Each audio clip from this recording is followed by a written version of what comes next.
outstanding sports person, if he is represented, like in Telangana, he has represented any district or any state or national level. So, he also gets some bonus marks towards the overall merit, as well as since they are outstanding sports person, they get some relaxation, the concession in the physical measurement.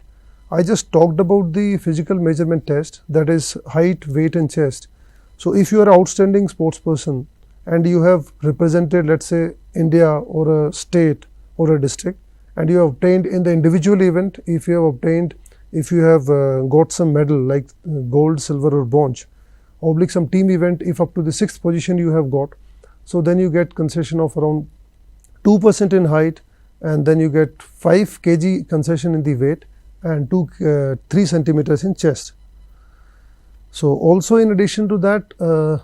those candidates who are a son oblique wards of ex-serviceman, oblique some widow, oblique war veterans, they also get some bonus marks towards the overall final merit. So, one should always while applying, they should always mention while they are registering for the army recruitment that they belongs to this category also.